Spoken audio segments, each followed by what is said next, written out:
তো আজকে আপনাদের জন্য নিয়ে আসলাম একটা লম্বা ভিডিও। আমি এখন পর্যন্ত লম্বা ভিডিও ছাড়িনি, আপনারা দেখবেন না তার জন্য। তো আজকে অবশ্যই আশা করি দেখবেন।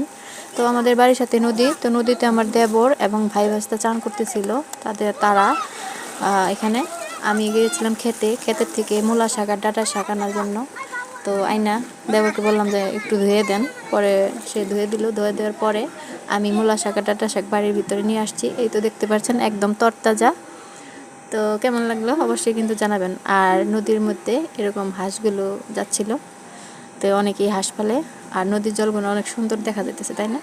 আর এখানে ওপার যাওয়ার জন্য নৌকা পাতা রাখা ছিল, নৌকার মধ্যে জল উঠছে অনেক, সেই জলগুলো ওনারা ফেলাইতেছে পট দিয়ে।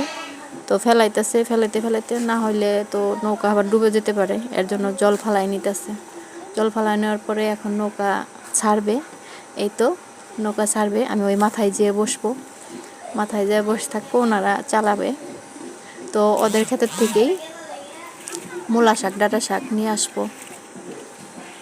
এই তো দেখতে থাকেন, নদীটা পার হব, পার হওয়ার পরেই ওদের ক্ষেত থেকে মূলা ডাঁটা শাক নিয়ে আসবো, একদম সুন্দর। এই তো খেতে যাচ্ছি, এই দিক দিয়ে রাস্তা, আর এগুলা ধান বোনা হয়েছে।